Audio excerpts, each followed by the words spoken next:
북한의 핵 문제 해결을 위해 동분서주하고 있는 국제사회를 비웃듯이 북한이 다시 한번 핵무기 개발을 지속해 나가겠다는 입장을 피력했습니다. 그런가 하면 이번에 발사한 노동미사일의 성능이 개량된 것으로 확인됐는데요.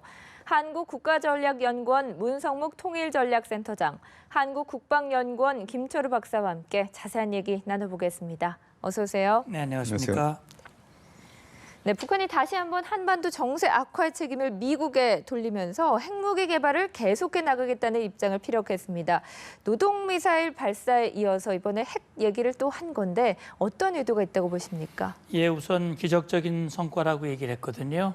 그것은 금년에 김정은이 7차 당대회를 통해서 최고 지도자 위치에 올랐고 김정은의 시대를 열었는데 그동안 김정은이 내놓을 만한 업적이 없잖아요. 금년에 핵실험을 수소탄 실험이라고 얘기를 했고 인공위성 발사를 성공한 아주 위대한 지도자로 자신을 부각을 시키는데 기적적 성과를 앞으로 계속해야 된다. 본인의 업적을 부각하고 국제사회가 북한의 핵미사일과 관련해서 강력한 대북 제재를 이어가고 있는데 그 어떠한 제재에도 우리 지도자는 또 우리 북한은 결코 꺾이지 않는다. 포기하지 않는다라고 하는 것을 과시하기 위한 그런 목적이 커요. 그러니까 최근에 특히 금년 들어서 북한이 3월 이후에 보여준 일련의 행보를 보면 사실 그런 전략 능력, 핵 능력이라든지 미사일 능력은 여러 가지로 감추고 NCND, 시인도 부인도 하지 않는 그런 입장을 취해야 됨에도 불구하고 쏘고 나면 여지없이 그 다음날 다 공개를 하고 부각을 시키고 선전을 하고 협박을 하고 이건 다분히 심리적인 요소가 담겨져 있는 거거든요. 이번 시점에서 보면은 우리 대통령이 북핵 제재 공조를 위한 정상회의를 진행하고 있고 또 북한의 셈법을 바꾸기 위한 인권법이 시행이 되기 시작했고 이러저러한 것들 특히 최근에 SLBM을 규탄하기 위한 유엔 안보리 언론 성명이 나왔는데 중국, 러시아가 동참을 했거든요. 이런 것들에 대한 불만이 모두 거기에 담겨져서 이번에 이제 노동미사일과 또 핵무력 성과를 계속 이어가야 된다라고 하는 그런 발언을 한 것이 아닌가 하는 그런 생각을 해봅니다. 네, 제재에도 굴하지 않겠다. 우리도 강대강으로 맞서겠다라는 의도인 것 같은데 SLBM 발사 때와 같이 역시 바로 다음 날 영상과 사진을 공개했습니다. 특히 노동신문에도 9장의 사진이 실렸는데 보니까 한반도, 일본이 포함된 사진도 있더라고요. 이 9장의 사진 어떻게 보셨습니까? 우선 그 노동신문의 사진 게재하는 빈도수나 그 순기가 아주 빨라졌어요. 한마디로 하면 피드백이 빨라졌다. 그 자기들이 말하는 그 전략적 셈법에 따라서 준비된 그 약속 동작 같은 거죠. 근데 요번에 특히 그 중요하게 봐야 될 것은 그 중국 하에서 G20 그 정상회담이 있고 사드 문제라든가 미중 간의 갈등이 극도가 되는 상황에서 이것을 일본의 그 배타적 경제 수역에 떨어지는 지도까지 준비해 놓고 했다는 사진을 보여주는 것은 다분히 이런 긴장을 극도로 끌어올려서 이 북한판 그 전략적 셈법이라 할 수 있는 한미일이 하나가 되고 북중로가 하나 되는 그런 식의 국면 전환을 꾀했는데 의도된 부분이 그건 있지만은 그럼에도 불구하고 자기들 의도대로 안 되죠. 아까 그 8월 24일 잠수함 발사 그 탄도미사일의 경우에도 중국과 러시아가 동참을 했고 그래서 이것은 집착일 뿐만 아니고 하여튼 맹신 그 효과에 대해서 너무 아전인수격으로 해석하는 그런 경향이 있다. 근데 오늘 그 추가적으로 그 발표된 동영상에도 보면 앞에 뭐 다시 한번 각인시키는 게 사진도 집어넣고 또 영상도 집어넣으면서 여러 각도에서 촬영된 그런 걸 했단 말입니다. 그래서 이런 그 중국에서 열리는 G20 정상회의에 맞춰서 그 기획된 날에 기획된 연상을 가지고 압박을 해서 우리를 육자회담으로 다시 불러내든지 아니면 어떤 강대국들이 조치를 안 취하면은 우리는 계속 끝까지 가겠다라는 그리고 그것이 단순히 노동미사일의 성능 개량이 아니고 핵무기를 탑재하겠다라는 그런 메시지를 보내고 있는데 그럼에도 불구하고 저런 그 집착형 그 셈법 그것이 결국은 자멸을 재촉하는 자충수가 될 수밖에 없다. 그러나 김정은 리스크는 네. 더 커지고 있다는 거죠. 그래서 우리가 영상도 봐야 되고 기술도 봐야 되고 과거보다 얼마나 기술적인 진보도 발전되는 거를 봐야 되지만 항상 주연 배우로 김정은이가 나타난단 말입니다.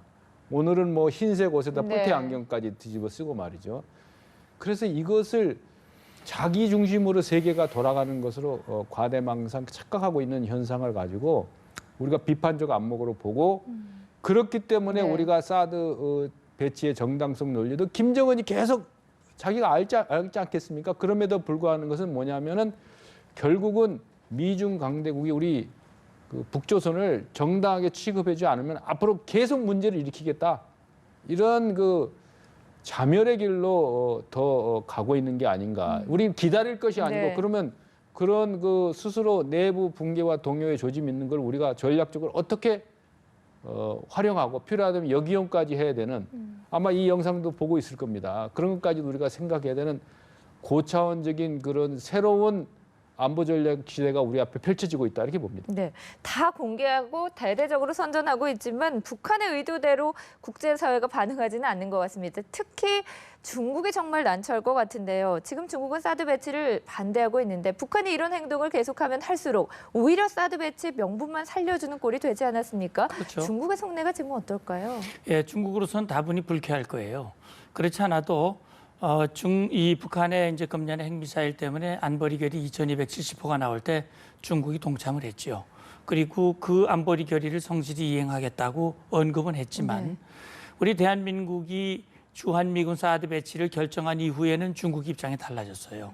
사드 배치에 반대를 하면서 목리를 부리고 네. 특히 중국과 북한 사이에 아주 우위를 과시하는 그런 행보를 또 보여왔거든요. 어떻게 보면 그것이 자업자득의 결과가 되지 않았나 하는 생각도 드는데 어쨌든 북한으로선 G20을 겨냥해서 그 타이밍에 맞춰서 노동미사일 3발을 쐈는데 여기서 우리가 주목해 볼 부분은 그것이 일본을 향해서 배타적 경제수역 400km를 침범한 위치에 떨어졌지만 그걸 방향을 돌리면 G20이 열린 항저우 거리하고 일치한다는 거예요. 자, 그렇다면은 북한으로서는 중국이 너희 우리 편 들어서 지난번에 성명 나오는 거 몇 번 방해를 하더니 이번엔 또 짝짝꿍을 해? 또 한중 간에 정상회담하면서 뭐 우리 결의를 지키겠다고 해? 그럼 어디 봐. 내가 어떻게 하는지 봐. 이걸 보여주고 싶은 것이 김정은의 이 셈법이고 김정은의 의도가 아닐까. 그렇다면 사실 북한과 가까워지는 모습을 보여주면서 한국을 배 아프게 만들고 국제 공조 전선을 흔들어서 무언가 자기 입지를 올리려고 했던 중국의 셈법도 틀어지는 거예요. 말씀하신 대로 네. 사드 배치의 정당성을 높여주는 것이고 한미일의 협력, 한미 동맹을 강화시키는 그런 계기가 돼버리기 때문에 중국으로서는 북한의 행동이 결국은 시진핑의 뒤통수를 다시 한번 친 그런 결과가 되고 말았다. 더군다나 G20 정상회의를 통해서 뭔가 중국의 위치를 부각시키고 국제사회에서 중국의 영향력을 강화시키고자 하는 그런 이 잔치상에 재를 뿌릴 것 같은 그런 결과가 된 것이라고 볼 수 있는데 아마 이번 기회를 통해서 중국으로서는 나름대로 다시 한번 계산을 해야 될 거라고 봅니다. 지금과 같이 그렇게 이중적인 잣대를 가지고 행동을 해서는 네. 결국 북한을 컨트롤할 수 없고 그것은 결과적으로 중국의 불이익으로 다가올 수 있다라고 하는 것을 이번 기회에 중국이 알고 김정은의 잘못된 행동을 바로잡기 위한 강력한 제재 공조에 중국이 더욱 적극적으로 함께하는 계기가 됐으면 좋겠습니다. 네. 그동안 북한의 미사일 발사에 미온적 태도를 보였던 중국도 이제는 강경하게 나올 수밖에 없는 처지가 돼버린 건데 이에 아랑곳하지 않고 북한은 내 갈 길을 가겠다라는 식의 입장을 보이고 있습니다. 북한의 인터넷 선저 매체가 국제사회 대북 제재가 오히려 선물을 마련해주고 있다. 자력 자각의 힘을 키워줬다. 이런 주장을 했습니다. 이거 궤변 아닙니까? 궤변적 요소도 있지만은 요번에 그 어제 발사된 게 무수단이나 SLBM이 아니고 스커드도 아니고 노동 미사일이라는 거예요. 네. 무슨 냐면 개량형 스커드 내지는 노동 미사일인데 이거 뭐냐면 자기들이 자신 있게 보여줄 수 있는 그 펀치라는 거죠.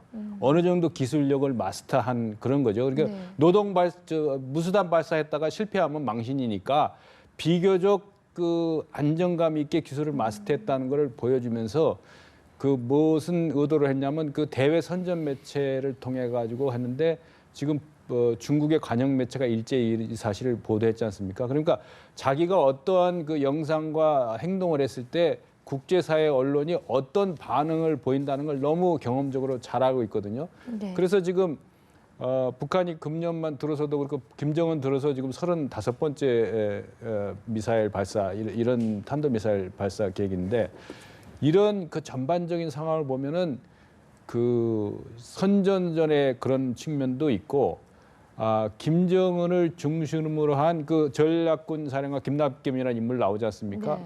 이 군부 강경론자, 이 화성포병부대 사격훈련이라고 하지만은 일종의 충성 경쟁, 살아남기 위한 그런 요소도 있다. 그러면 그 부대가 그렇게 하면 그 외곽을 싸고 있는 선전선던 뭐 우리 민족끼리 뭐 심지어 해외에 있는 종북단체까지 이걸 계속 가기 때문에 우리는 국제사회 공조가 지금 점점 먹혀 들어가고 있고 네. 태영호 공사 탈출에서도 그렇고 북한의 균형 조짐이 있는데 이것을 자기의 취약점을 드러내지 않으면서 오히려 그런 제재가 우리를 절대 똘똘 뭉치게 만들고 있다라는 그 역정보를 흘리고 있는 거기 때문에 거기에 너무 흔들릴 필요는 없다. 분명한 것은 국제사회 공조 체제가 지금 먹혀 들어가고 네. 있고 북한이 체감하는 압박이 돈줄로서 바로 닥쳐오기 때문에 이런 것들이 다양한 그 파급 효과를 가져오면은 북한 정권이 그 어떤 의지만 갖고 되는 게 아니거든요. 기술만 갖고 되는 게 네. 아니고 반드시 자금이라는 게 들어가야 되기 때문에 굉장한 자금 압박이 오지 않겠느냐. 그래서 버틸 수 있는 한계가 있는데 임계점이 넘어지면은 그 다음에는 기술도 뭐 임계를 넘으면 급선적인 발전을 합니다만은 체제 내구력도 어느 임계 상황이 이르게 되면 급격하게 와해가 된다는 것을 스스로 느끼고 있을 겁니다. 네. 그래서 저는 그렇게 봅니다. 마지막 발악을 하고 있다. 조금 전에 짚어주셨지만 그 압박에 대한 무력 시위로 가장 자신 있는 노동 미사일을 발사했다라고 하셨거든요. 그 사진을 보니까 이게 개량이 됐다, 업그레이드 됐다라는 평가들이 나오더라고요. 김정은이 3월에 핵탄 적용 수단의 다종화를 주장했습니다. 그 다종화를 주장한 이후에 성능이 계속해서 개량이 되고 있는데 효과가 있다고 보십니까? 예, 그렇죠. 이번에 공개한 북한의 사진 영상을 보면 7월 달에 발사한 노동 미사일과 탄두 모양이 좀 다르거든요. 네. 몸체도 좀 다르고 그러니까 탄두 모양이 뾰족한 원뿔 형태로 나타나 있어요. 그렇기 때문에 북한은 김정은이가 지시했던 대로 북한이 그동안 핵탄두를 경량화, 소형화, 표준화했는데 그걸 실어서 날려보낼 수 있는 다양한 투발 수단, 운반 수단들을 지속적으로 실험을 하고 발전시켜라. 네. 그렇게 얘기를 했거든요. 우리 김 박사님 말씀하셨듯이 노동미사일은 90년대 실전 배치된 겁니다. 20년이 넘었거든요. 그렇기 때문에 그 탄도미사일의 성능을 개량을 해야 돼요. 이번에 북한도 자신들의 탄도로켓 성능을 개량했다 이렇게 얘기를 했습니다. 네. 그중에서 중점적으로 얘기한 것이 비행의 안전성과 비행의 안정성이죠. 네. 그다음에 유도 명중성, 다시 말하면 안정적으로 비행을 해서 원하는 목표를 정확히 타격할 수 있는 그런 역량을 계속 개발시켜 나가는데 노동미사일도 20년 된 미사일이기 때문에 이걸 계속 개량을 하고 안정성과 탄도 명중성을 높이기 위한 그런 실험을 이번에 했고 그것이 입증됐다고 하는 것이 이제 네. 북한의 선전인데 우리로서는 북한이 공개한 이 영상과 사진 또 우리가 가지고 있는 정보력을 가지고 지금 분석을 하고 있습니다만 그 외형의 변화가 정확하게 무엇을 의미하는지에 대해서는 기술적인 분석이 더 필요한 건 네. 사실인데 아무튼 계속 진화하고 발전하고 개량되고는 있으나 그런 기술적인 발전 또 김정은이 아주 파한대소를 하면서 웃고 있는 그런 모습이 정말 북한이 그렇게 환하게 웃을 정도로 한가한 형편이냐 오히려 그 반대의 모습을 김정은이가 억지로 연출하고 있는 것이 아니냐는 그런 생각이 더 많이 드는 겁니다. 네. 북한의 이런 미사일을 막아낼 무기가 과연 우리에게 있느냐, 이 부분이 가장 큰 관심사인데요. 지금 킬체인과 한국형 미사일 방어체제 구축에 내년 예산에 1조 5천억 원이 투입된다고 합니다. 구체적으로 어떤 무기들이 증강되는 겁니까? 우선 킬체인이라는 것은 지상에 있는 적의 위협을 갖다가 우리가 선제 탐지해서 타격하는 수단이죠. 그래서 주로 가장 기본이 되는 거는 감시 정찰 자산을 통해서 적의 도발 징후를 사전에 포착해서 탐지하는 게 가장 중요한 거거든요. 그래서 탐지 자산은 뭐 한미연합 자산을 비롯해서 다양한 수단이 가지고, 그래서 사드도 요격 체계이기 이전에 탐지가 되는 거 아니겠습니까? 그린파이 레이더도 그렇고. 그래서 지금 지상 레이더, 또 해상 레이더, 또 공중 레이더를 통해서 하고, 그 다음에 지금 우리가 갖고 있는 그 재래식 전략 무기 중에서 전략급이 사용한 최첨단 무기체계인 F-15K 등을 통한 장거리 공대지 미사일이라든가, 또 하층 방어 시스템만 의존하는 그 KAMD가 아니고 다층 방어 시스템으로 가지고 다양한 요격 시스템을 가지고 장거리 또 지대공 미사일도 개발을 착수하고 있고, 그래서 우리 대한민국의 요격 시스템이나 미사일 요격 시스템, 국민들이 야 사드 하나만 갖고 뭐 되느냐, 그게 아니고 이지스함도 있고 F-15K도 있고 다양한 지대공, 공대공 미사일, 공대지 미사일까지 다양한 수단을 갖고 있기 때문에 단지 우리가 지금 더 우리 국방 예산으로 후원을 해줘야 되는 게, 지금 돈 예산을 얘기했는데 이 최첨단 명중률을 높이면 높일수록 예산 소요가 많이 있습니다. 그래서 이런 국방 예산에 대한 국민적 지원을 통해 가지고 우리가 어떤 근본적인 기술력은 가지고 있는데 기술력이 있어도 예산 지원이 없으면 그게 안 되지 않습니까? 그래서 다양한 시스템 체계, 그래서 기본적으로 가지고 있는 페이트리어트 요격 미사일 시스템은 기본이고, 거기에서 사드 무기 체계도 기본으로 필요할 뿐만 아니고 우리 국민이 그 성금으로 통해서 우리 들여온 F-15K 같은 걸 통해 가지고 적을 지상에서 도발 초기에 그 제압하는 킬체인이라든가 다양한 요격 무기 체계를 강구를 하고, 그리고 계속 방어만 하고 있을 거냐? 한두 발 쏘고 그 요격을 한 다음에 바로 그 다음에는 김정은 정권이 무너지는 수순으로 가야 됩니다. 10발 쏘면 10발만 계속 방어하고 있겠습니까? 그런 전략적 고려까지 우리가 하고 있다. 그래서 너무 우리가 이렇게 되면 우리가 뭐 타격당하는 거 아니냐, 이렇게 우려할 필요는 없다라고 봅니다. 네, 북한이 이렇게 미사일 도발을 하고 또 핵무력 성과들을 확대해 나가겠다고 위협하는 가운데 라오스에서는 박근혜 대통령과 버락 오바마 미국 대통령의 양자 정상회담이 열렸습니다. 오바마 대통령이 내년 1월에 퇴임이니까 이번 정상회담이 사실상 거의 고별 회담 수준이 될 수도 있는 상황인데, 북한의 도발 그리고 사드 배치와 관련해서 어떤 메시지들이 나올지 주목되지 않았습니까? 어떻게 보고 계십니까? 예, 이번에 이제 박근혜 대통령이 북한 핵 문제, 또 사드와 관련해서 러시아, 중국, 그다음에 미국, 일본 정상 4강 정상 외교를 진행을 했어요. 특히 이제 중국과의 정상회담을 어제 했고, 오늘 이제 미국 오바마 대통령과 정상회담을 했는데, 제가 볼 때는 이제 3가지 측면에서 아마 강조를 했을 거라고 생각이 됩니다. 첫 번째는 북한이 SLBM, 또 노동미사일 이런 것들을 통해서 대한민국과 또 미국, 일본 동시에 협박을 하고 있거든요. 북한의 그 어떤 협박, 결국 그것은 북한이 자멸하는 길을 선택할 수밖에 없다. 다시 말하면 강력한 대응과 제재를 하겠다라고 하는 그런 의지를 북한을 향해서 표명을 했을 것이고요. 중국과 러시아가 사드 배치에 대해서 불편한 심기를 노출하고 있고, 또 미중 정상회담에서도 중국은 강력히 반대한다 입장을 표명을 했는데, 한미 정상회담을 통해서 사드는 오로지 북한의 위협에 대응하기 위한 방어무기다라고 하는 것을 한미 정상이 다시 한번 확인하는 그런 모습을 보였고, 또 한 가지는 이제 우리 국민들을 향한 것이죠. 우리 국민들이 걱정이 많습니다. 우리 이제 김 박사님 말씀하셨습니다. 우리는 그럼 대응을 어떻게 하느냐? 사실 우리가 가지고 있는, 우리는 핵무기도 가지고 있지 않고 또 북한같이 SLBM도 없는데 우리 당할 거 아니냐?